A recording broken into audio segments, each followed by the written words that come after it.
10 000 francs, c'est le prix d'achat d'épargne de femmes chrétiennes de ACT. La première dame qui place la question de la femme au centre de ses engagements a été représentée par la ministre de la Femme à cette cérémonie.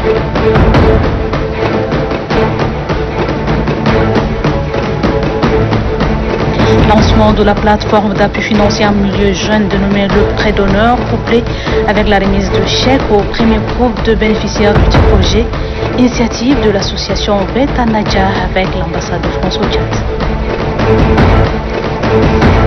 Le relâchement de mesures barrières causant des nouvelles vagues de contamination, le coordinateur du sous-comité défense et sécurité Covid-19 pour la ville de N'Djamena, au cours d'un point de presse, rappelle la population au respect de mesures et un appel à la conscience afin d'éviter les attroupements. Voilà, c'est tout pour les titres. Bonsoir à toutes et à tous et bienvenue dans cette édition.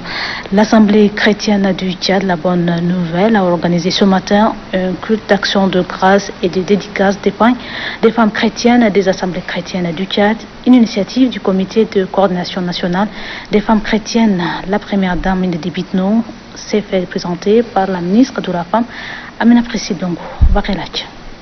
Placé sous les auspices de la première dame Indedi Bitno, le culte d'action de grâce et de dédicace est marqué par l'hymne des femmes chrétiennes des ACT.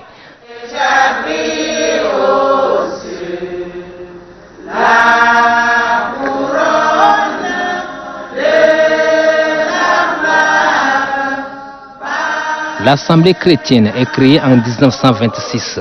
Presque un siècle après, les femmes chrétiennes des ACT, via leur organisation, véhiculent davantage la bonne nouvelle selon la présidente de la coordination nationale des femmes chrétiennes des ACT, Dr Marie Boguel.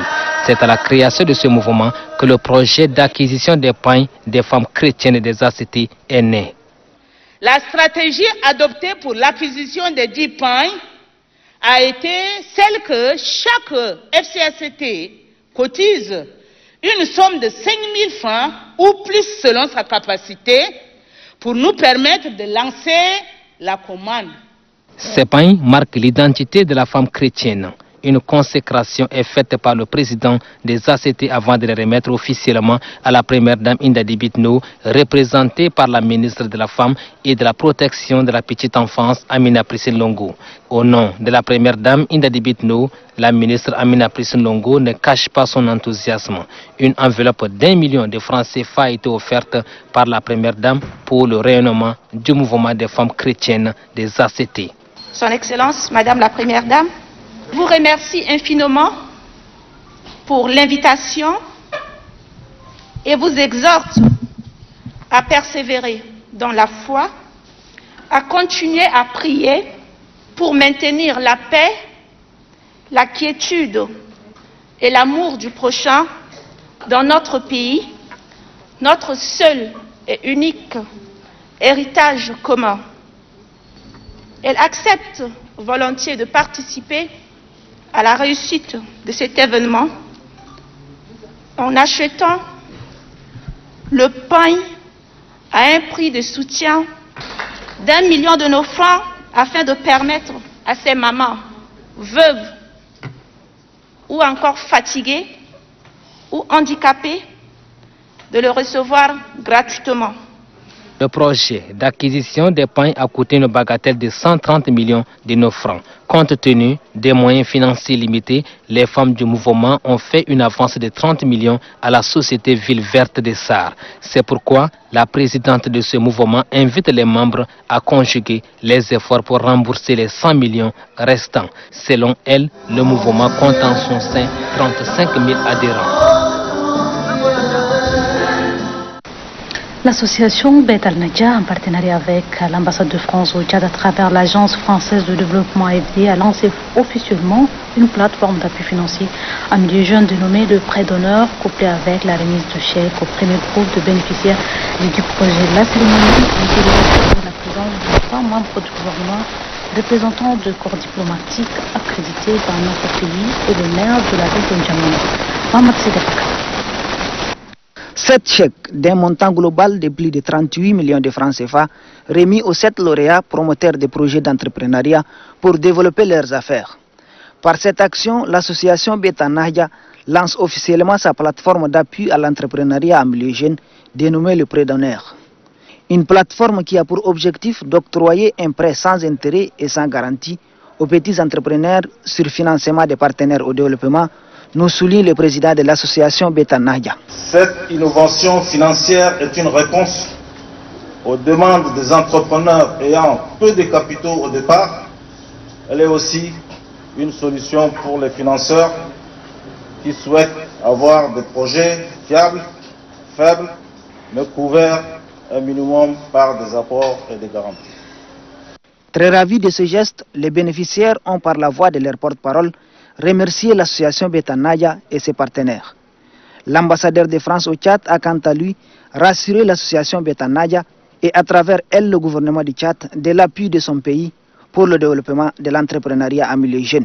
Il est plus que jamais urgent de se lancer à bras-le-corps dans cette nouvelle bataille du Tchad, cette nouvelle bataille pour le Tchad, pour les Tchadiennes, pour les Tchadiens, et la diversification de l'économie par l'entrepreneuriat. Pour gagner cette bataille, le Tchad n'est pas seul. Il a, à côté de lui, des partenaires, des amis, au premier rang desquels la France. Les 3 membres du gouvernement se sont relayés pour se réjouir de l'initiative de l'association Betanaya et féliciter les 7 bénéficiaires du prêt. Les lauréats ont jusqu'à 5 ans de délai de remboursement de ce crédit. Pour couronner l'appui multiforme de l'AFD à leur association, les membres de l'association Betanaya ont décerné une attestation de reconnaissance au directeur de l'AFD au Tchad. S'en est suivi une visite des stands d'exposition des produits des entreprises bénéficiaires de cette première étape du projet Prêt d'honneur. Cette information brève et image pour la suite du journal. La ministre de l'Énergie, Ramatoulaye Mahamat Outouin, a effectué ce soir une visite inopinée à la centrale de la Société nationale d'électricité. Par cette visite, Ramatoulaye Mahamat Outouin veut comprendre les raisons de délestage intempestif de ces derniers temps. Dans la foulée, elle improvise une réunion de crise avec les responsables et techniciens de la société pour toucher du doigt la réalité afin de solutionner le problème d'électricité. Au sortir de la réunion de crise, la ministre promet faire une déclaration dans les jours à venir. Pour lutter contre la Covid-19 dans la province du Maïkib-Ouest, le ministre secrétaire général de la présidence, Kalsebi Baïmidebe, vole au secours de la population de la dite province. Une délégation conduite par Fangouzoune Paul a remis un don aux autorités locales. La lutte contre le coronavirus est une bataille commune. Le ministre d'État, ministre secrétaire général à la présidence de la République, Kalsebi Baïmidebe, est au premier rang dans ce combat. C'est pourquoi il a dépêché une équipe dans la province du Maïkib-Ouest pour remettre à la population des kits de protection contre le coronavirus. Il s'agit notamment de vivres pour la prise en charge de personnes testées positives au Covid-19 dans la province et des kits de lavage des mains. Ce don envoyé par Kalsebi Baïmidebe est réparti entre les 5 départements de la province pour briser la chaîne de la contamination de cette pandémie. Le ministre d'État, ministre secrétaire général de la présidence de la République, qui est le ressortissant du Maïkib-Ouest, qui respecte et fait respecter les orientations, les sages conseils du maréchal du Tchad, nous a dépêché avec ces dons que vous voyez pour appuyer et dire à ses frères du Maïkib-Ouest de respecter et faire respecter les conseils, les orientations du maréchal du Tchad contre le coronavirus, qui n'est rien d'autre que les mesures barrières, qui est le seul moyen pour lutter contre ce Covid-19. Très satisfait de cet élan de solidarité et de patriotisme du ministre d'État, ministre secrétaire général à la présidence de la République, Kalsebi Baïmidebe, le secrétaire général du Maïkib-Ouest rassure que ce don ira tout droit au profit de la population. C'est un geste louable qu'il faut remercier sincèrement du fond du cœur. Un don de même nature est destiné au département de la Kabia où plus de 20 cas de Covid-19 sont notifiés. Suite au relâchement des mesures barrières causant de nouvelles vagues de contamination, le coordinateur du sous-comité défense et sécurité Covid-19 pour la ville de N'Djamena, le directeur général de la gendarmerie nationale, le général Jonathan Marcel Onaïti, a fait un point de presse au cours duquel il invite la population au respect strict des mesures barrières. Suivi. Nous constatons aujourd'hui, avec regret, que certains de nos concitoyens continuent par violer allègrement ces mesures barrières, ouvrant ainsi une voie à de nouvelles contaminations ces derniers jours. Ainsi, nous voulons, à travers ce point de presse, rappeler toute la population tchadienne au respect de ces différentes mesures barrières qui sont d'ailleurs nettement allégées. Par la même occasion, j'en appelle à la conscience de toutes les populations afin d'éviter les attroupements dans les places mortuaires et mariages, de respecter la mesure du port obligatoire de masques et l'interdiction formelle de transfert de dépouilles mortelles d'une localité à une autre. Nous interpellons encore pour la énième fois la population que le couvre-feu commence de 23 h à 5 h du matin. Je dis bien, le couvre-feu commence de 23 h à 5 h du matin. Tous les contrevenants seront sanctionnés conformément au texte en vigueur. Comment se présente la situation épidémiologique de la maladie à coronavirus de ce samedi 19 septembre sur 715 échantillons analysés, 2 cas confirmés à N'Djamena, contact des cas précédents, 0 guéris. Total reste à 966, 0 décès, total décès 81, 102 malades sous traitement. La coordination nationale de riposte sanitaire invite la population à rester sereine, solidaire, vigilante et rappelle au respect strict de mesures barrières. À la signature, professeur Chouachemi, coordinateur national de riposte sanitaire, dans un accord tripartite de financement et d'exécution du projet d'appui en faveur de pays membres de la communauté économique et monétaire de l'Afrique centrale et de la République démocratique du Congo RDC a été signé le 18 septembre dernier entre le gouvernement de la République du Tchad à travers le ministère de l'économie, le Fonds africain de développement et l'Organisation mondiale de la santé. Cet accord, dont le montant se chiffre à 1 482 $ américains, soit 956 millions de francs CFA, vise à appuyer la CEMAC et le Congo démocratique dans la lutte contre la pandémie de la Covid-19. Journée d'action citoyenne à l'ENA ce matin. Quelques membres du gouvernement et la ministre, secrétaire général, président du conseil d'administration de l'ENA ont procédé à une grande opération de salubrité. Kalinga Voudna. Un coup de balai au sein de l'école nationale d'administration ENA. Membres du gouvernement, corps administratif, agents et personnel d'appui de l'ENA sont tous mobilisés pour assainir les locaux de cette prestigieuse école. Une opération qui vise à assainir l'école en vue de permettre aux élèves de reprendre les cours dans un environnement propice. Les élèves de l'ENA étaient aussi de la partie. La ministre secrétaire générale du gouvernement, Mariam Mahamad Nour, par ailleurs présidente du conseil d'administration de l'ENA, situe que cette opération entre en droite ligne dans le cadre de la journée d'action citoyenne initiée par le maréchal du Tchad, Idriss Déby Itno, président de la République.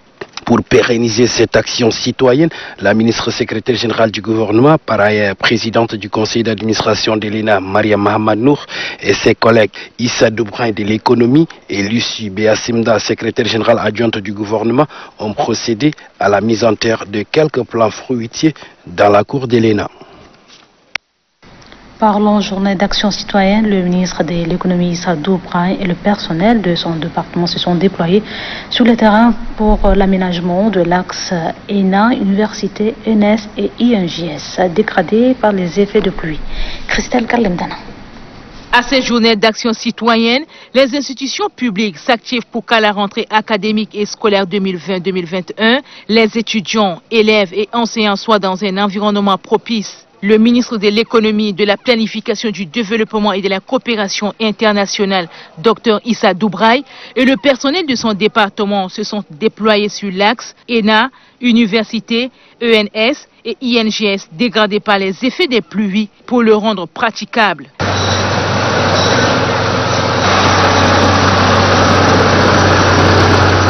Pour le ministre Issa Doubraï, cette action permet de faciliter l'accès aux services. Aujourd'hui, nous avons choisi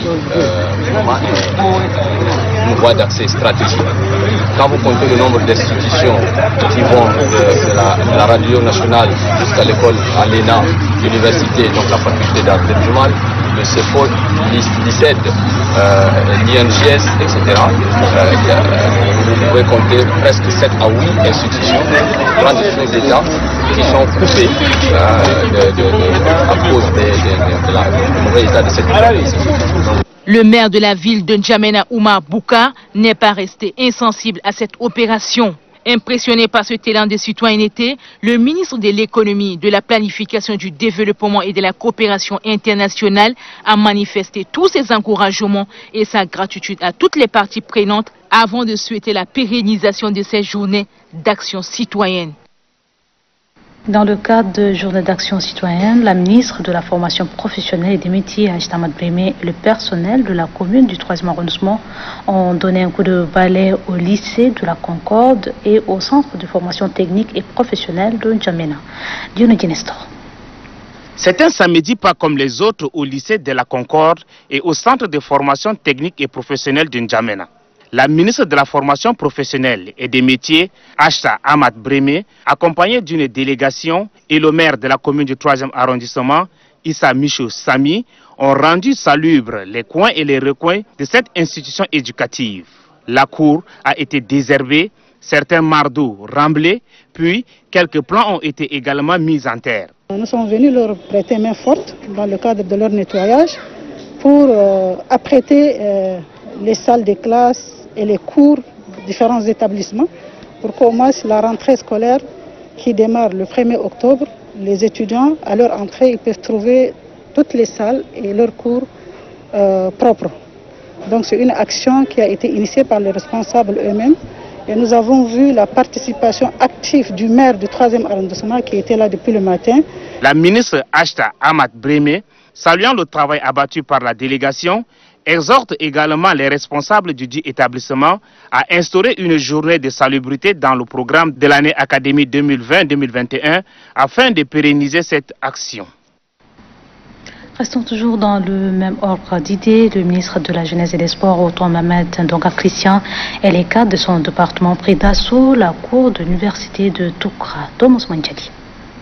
À l'université de Toukra, les membres du ministère de la Jeunesse et des Sports, de concert avec le Conseil national consultatif des jeunes, ont pris d'assaut les locaux de cette institution d'enseignement supérieur pour une véritable opération de salubrité. On est au travail.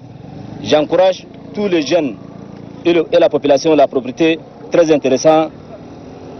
Travaillons tous ensemble. Cette opération citoyenne a mobilisé plus d'un, au rang desquels le ministre de la Jeunesse et des Sports. Nous avons choisi l'université de Toukra parce que nous voulons nous associer à cette jeunesse, parce que nous nous identifions aussi à cette jeunesse et leur montrer que oui, chaque jeune a vraiment droit à un environnement sain pour ses études. Lancée il y a quelques jours par les plus hautes autorités du pays, cette opération d'assainissement vise à préparer la rentrée scolaire et académique 2020-2021. Restons toujours à Toukra, dans la commune du 9e arrondissement. Brahima Madjamaladine, ministre de l'Environnement, et le personnel de son département ont organisé une journée de salubrité et de mise en terre de plans au CG de Toukra. Ousmane Idriss Dakon. Les agents du ministère de l'Environnement et de la Pêche, sous la conduite du chef du département, Brahim Mohamed Jamaladine, se sont mobilisés au CG de Toukra pour la salubrité.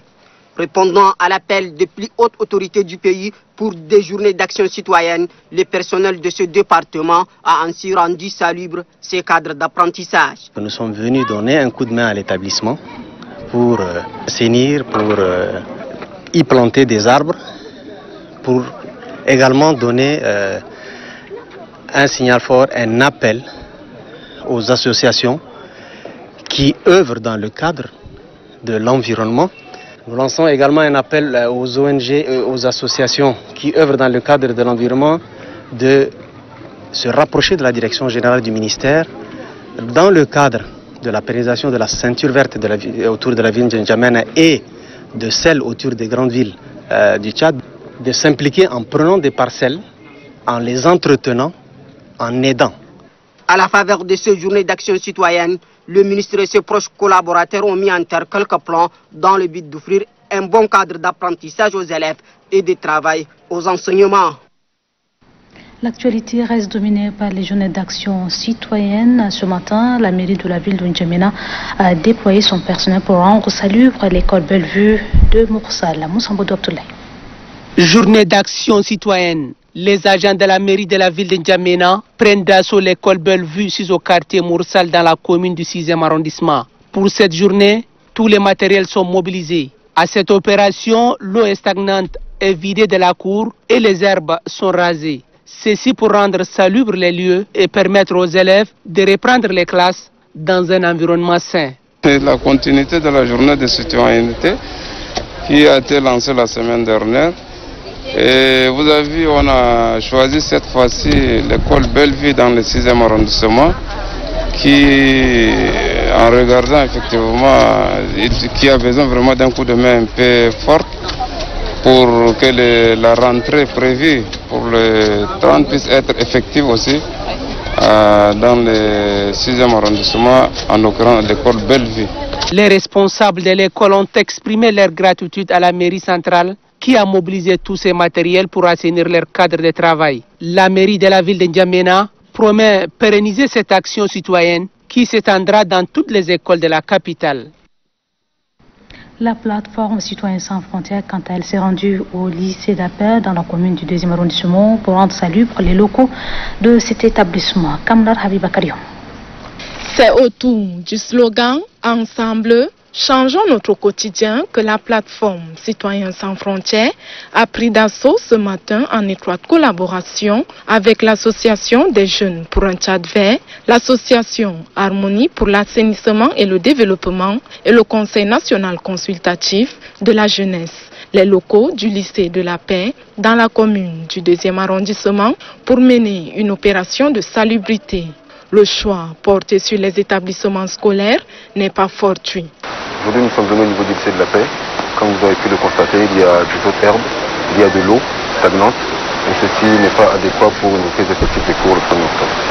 Le secrétaire général de la plateforme Citoyens sans frontières, Mamat Abakar Moussa, précise que ces associations entendent élargir cette campagne de salubrité dans l'ensemble des établissements publics de la cité capitale et des universités étatiques dans les jours à venir. Même son de cloche au lycée de Diguel, les membres de la plateforme Le Tchad d'abord ont donné un coup de râteau. Ali Mohamed Bello. De Diguel, une matinée de salubrité.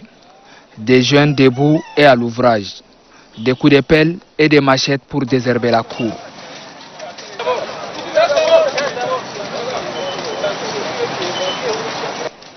Un week-end mis entre parenthèses.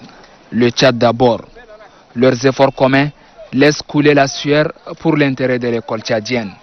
Donc nous profitons de l'occasion pour demander à la tutelle d'instruire les responsables communaux de nous accompagner dans cette activité, mais leurs absences ne nous dérangent pas parce que nous sommes des citoyens déterminés pour accompagner la politique du gouvernement, pour aider notre pays, pour que le pays doit avancer.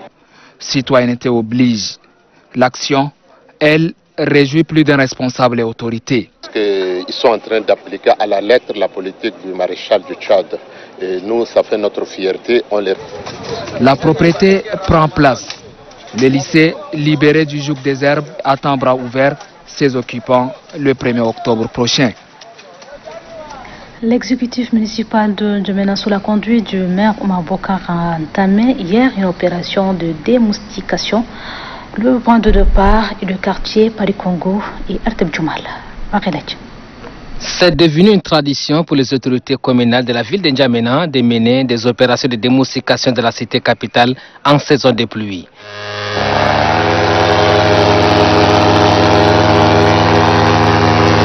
L'objectif est de lutter contre la prolifération des moustiques. Ça, c'est une zone, vous savez, dans le cadre du jardinier, il y a beaucoup de moustiques. Donc on a voulu quand même participer pour limiter la pandémie, particulièrement du paludisme. Je crois que l'opération va se poursuivre, non seulement dans la commune, dans cette frontière, dans la commune du 3e et du 6e, mais également à travers toute la capitale. Cette opération entreprise par la mairie ne présente aucun danger, rassure le maire de la ville de N'Djamena. Selon l'autorité municipale, pour cette opération, la population a été avisée au préalable. Après les quartiers Paris-Congo et Ardeb-Djoumal, la mairie centrale touchera les quartiers des autres communes de N'Djamena pour les débarrasser des moustiques et autres insectes. Le mouvement Trade Union a organisé un café citoyen sur le thème de vivre ensemble. La conférence a été organisée par le porte-parole du mouvement, Falam Bissoulka. Fidèle à son leitmotiv, cadre de concertation et de réflexion visant à diffuser et à appuyer les actions du maréchal du Tchad Idriss Déby Itno, le mouvement Trade Union a initié ce café citoyen sur le thème « Le vivre ensemble » pour sensibiliser les jeunes sur la cohésion sociale. Selon les conférenciers d'Imadoumia Lomtoloum, le concept de vivre ensemble est défini comme une cohabitation harmonieuse entre individus ou entre communautés. Une volonté populaire de s'accepter dans un environnement diversifié. L'orateur dans son intervention a rappelé que deux facteurs nous imposent le vivre ensemble. Le vivre ensemble se construit par les valeurs républicaines partagées. Le concept vivre ensemble exprime la bonne entente qu'entretiennent donc les populations vivant sur un territoire donné malgré leurs différences. Et j'insiste sur l'aspect différence. Parce que le mal vivre ensemble trouve sa source dans la différence. Abderrahmane Bangbousso de renchérir que cette divergence socioculturelle est un atout pour le Tchad. Dans les échanges, les participants saisissent cette occasion pour saluer l'initiative du mouvement Trade Union pour le choix de cette thématique d'actualité. Selon ces derniers, la responsabilité est partagée à tous les niveaux. Les participants ont indexé les hommes politiques. Selon eux, les politiques sont à l'origine de cette déchirure du tissu social. Le terrorisme transfrontalier au lac Tchad pour lutter efficacement contre Boko Haram, c'est l'intitulé d'un nouveau livre de l'ambassadeur Mbodou Seyid dédicacé hier. Dans ce livre, l'auteur relate le calvaire que vit la population du lac Tchad. Dioné Dinestor. C'est une nouvelle œuvre d'esprit qui vient de voir le jour au Tchad. Il s'agit du livre de l'ambassadeur Mbodou Seyid, intitulé « Le terrorisme transfrontalier au lac Tchad pour lutter efficacement contre Boko Haram ». Ce livre de 216 pages, subdivisé en 3 grands chapitres, est paru aux éditions L'Harmattan au Congo-Brazzaville. Il relate le calvaire que vit la population du lac Tchad face à la secte Boko Haram. Surtout les populations souffrent atrocement des actions commises par Boko Haram. Et nous avons constaté que Boko Haram s'attaque plus aux populations civiles que militaires. Les jeunes filles du lac sont dans une situation dramatique parce que Boko Haram les utilise comme des kamikazes. Affirmant que la guerre face à cette secte Boko Haram est une guerre asymétrique, l'ambassadeur Mbodou Seyid préconise dans son œuvre quelques solutions pour aboutir à une paix durable. Il faut une campagne de sensibilisation à tous les niveaux, chefs traditionnels, chefs religieux, les jeunes, les cadres, pour qu'on puisse stopper. Sans cela, nous ne pouvons rien faire. Il faut que tous les pays s'y mêlent, y compris la communauté internationale. Le terrorisme n'a pas de frontières.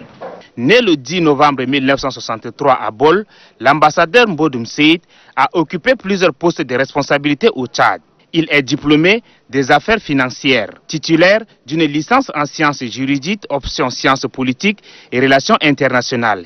Il a également une licence en lettres modernes. Fin hier du séminaire sur le thème Femmes, Sport, Défi, initié par la solidarité des anciens Loussanois, de concert avec la Fédération tchadienne de football association. Ce séminaire qui a permis d'outiller les filles sur l'éthique de la discipline et le comportement à adopter face aux mots qui entravent leur carrière. La cérémonie a vu la présence du ministre de la Jeunesse et des Sports, Katno Théophile. Ces jeunes sportives, notamment des footballeuses, sont désormais outillées sur l'éthique et surtout la gestion de l'après-carrière. Ceci après 72 heures de renforcement des capacités sur les mots qui minent, le développement du football féminin et les actes anti- et extra-sportifs enseignés par les techniciens et les spécialistes du football féminin réunis au sein de la solidarité des anciens Lausannois. Je loue le courage des entraîneurs des filles et leur demande de collaborer efficacement avec celles-ci pour un travail en synergie, contribuant efficacement à l'atteinte du haut niveau. Le ministre de la Jeunesse et des Sports a quant à lui exhorté les autres partenaires à emboîter le pas à la solidarité des anciens Lausannois pour le rayonnement du football féminin. Je voudrais insister sur la disponibilité de nos partenaires techniques et financiers afin de poser des réflexions de nature à créer et à renforcer les liens de partenariat agissant pour le développement du sport féminin. Les filles qui n'ont pas caché leur satisfaction en exprimant leur gratitude aux initiateurs de ces séminaires et aux formateurs souhaitent que ce genre de formation soit pérennisé et demandent par ailleurs à tous les partenaires de les soutenir pour bien gérer leur carrière. Ainsi donc, c'est la fin de cette édition. Merci à vous. Très belle soirée à toutes et à tous. Bonsoir et à demain, Inch'Allah.